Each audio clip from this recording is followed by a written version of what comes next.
So, in my teenage years, as I'm on this journey today, always go back and be like, why didn't you defend yourself here when you knew someone was lying? Why did you just brush it off? Why did you have so many group of friends? A lot of whys. And why did you never defend yourself? Why you just let people? When I started to embark on this spiritual journey, this awakening that I didn't even know I was on at the time, that was always my question. And if, let's say, for the last 12 years, I've been an avid journalist. I journal everything. So one time I go back and I had to read those journals. And when I journal, I am in my own world, my own bubble. No interruptions, no distractions, excuse me. I just ate. No distractions. Women lied on me, so did men. And I'm not going to say I didn't care. I don't know, I guess I just never defended myself. And that kind of like really started to piss me off at the beginning stages of my awakening. And I realized today why. Because I was always destined to be a prophet. That was always the mission. That was always part of the journey. It was always part of my journey. So I would talk to God. I talk to God like I talk God and my grandmother are my best friends. I talk to them. I talk to them. I laugh with them. I cry with them. I eat with them. I sleep with them. And we have these conversations. And I remember someone would come and say to me, Nicole, you did it.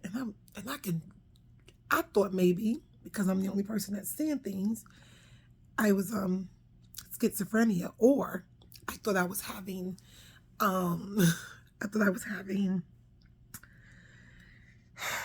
because this eye has always been a weak eye, always been weak. Very little, very, very, very, very little vision in that eye. So I thought maybe that I was just always playing tricks on me and giving me images like whatever, but I never knew what the images were. But God was always in the middle between me and darkness, me and evil. I didn't know what those visions were. I thought maybe I was schizophrenic because that's what the people would diagnose you with, right? You're a schizo. The voices, you damn sure batshit crazy. That's what society's going to tell you. No, God was always speaking to me. Sometimes, back then, I used to be afraid of my own thoughts. It was very dark, very dark. Some of the things I used to think about doing to people, very dark, very heavy. So instead, well, it's my story, it's my journey, so I don't heal through it so nobody can ever come and say anything or spread any rumors because I'm going to be the first to talk about it. You fuck with me, I go fuck with your man. Am I proud of that today? No, but it was all part of the journey, all part of the lesson. Because at that time, women loved men way more than I could ever love a man. I didn't even know who I was. I was so aloof. I guess that's the best way to put it. In my own way, I was weird. That's because I was always spiritually gifted, unknowingly. People would, I don't know if I said it, but I did say it, how people would say, and I'd be like, motherfucker telling the whole lie. And I will always say, but that's their story to tell, not mine. And I left it like that. And I will always keep it like that, even to this day. That's their story. People tell their stories when they're ready. And some people just don't want to tell their stories because not everyone is chosen. It took me a lot of guts and a lot of negotiations with God. I always negotiate with God. I never win, but I'm always in negotiations with God. I don't want to use that word chosen one. I don't want to say that I'm a prophet. God, no. Get someone else to do it.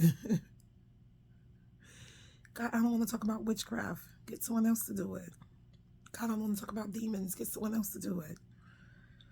No, you're going to do it. I am? Okay, here we go. Roller coaster ride. And I just can't wait until I'm going to set up a little studio. I'm going to set up something where I can just really have conversations. And I want the conversations to be like 12 minutes, just 12 minutes of little conversations because I have a very short attention span. I think anything over like 15 minutes is, next. Me. But I got to talk about my journey from the beginning. I realized that through one of my dreams this morning, I have to go to the beginning to talk about where I'm at. Especially the dreams and the visions. A little kid with nightmares. The devil, Pan himself, was always running my ass. Always, because he never wanted me to wake up, to be awoke, and to know my spiritual gifts. Because I am going to save as many lives as I could. I'm going to cast out demons from as many people as I could. Especially God's chosen ones. I will save every soul. That is a fact. I speak that over my life. God has shown me the vision. I'm just saying. And I'm just a messenger. And I had to kind of calm down because sometimes when the Holy Spirit gets on me, but that's the boldness in me. That's the boldness in a little girl that just let people and you knew that they were lying in your face. People would sit up there and cast you and throw stones at you. But these people were no better than you. Because I saw the visions. But I will always say that's someone else's story to tell. But I had my own demons. I had a sexual demon. When I got raped, I was a virgin. I got raped. I was a virgin and I got raped by a very well person in Overtown. Kareem, very well person. Very well-known person. He's in jail now. I wrote him a letter. And I said to him, if only I was brave enough to say what you did to me at 14 years old, how many other people I probably would have saved that little girl who you in jail for right now? Because I'm certain there are many people you did that to. He never responded. I didn't think that he should, but I just had to let him know. I remember the day my grandmother died, September 11, 2007. I was living here in Tampa. I had to go home. I went straight to the hospital.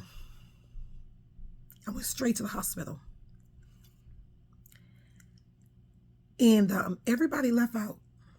My grandmother had a DNR. And everybody was like, okay, just leaving to go back to my grandmother's house or whatever. And I let everybody leave out that room. And I held my grandmother's hand. And I thought she was breathing. So I remember I got the nurse. And the nurse was like, no, the machine was breathing for her. I said, she's trying to tell me something. Nurse looked at me, my auntie Linda. She came back in that room and she came back to get me.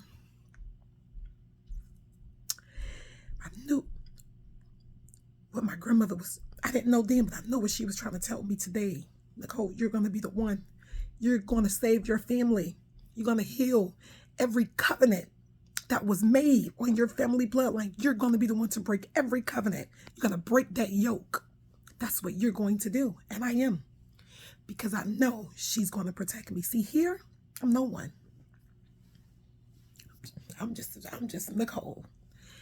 In that spiritual realm, I am a warrior. And see, that's when you dabbing and you're trying to change someone's destiny, or well, you can't change it, but you can hinder it.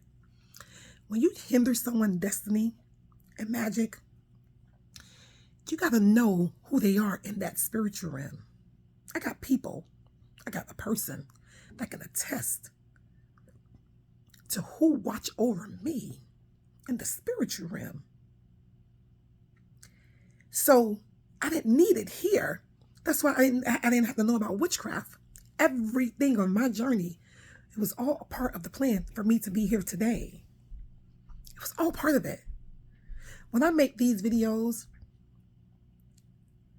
I can tap into the energies of others and the gossip around it. No, I'm just shedding light on your demon, that demon that's in you. You know how the demon is in you? Because I used to be around you. I used to be with you. It's still a work in progress. I'm just saying. But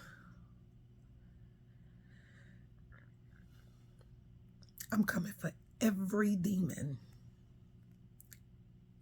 that's under attack, that's fighting spiritual warfare. I'm going to put my hands on everyone and save their lives, especially if you don't even know that you have these spiritual gifts, because society say you're crazy or you're seeing things or it's your imagination. No, it's not. God is showing you. I'm going to show you too. Have a good day.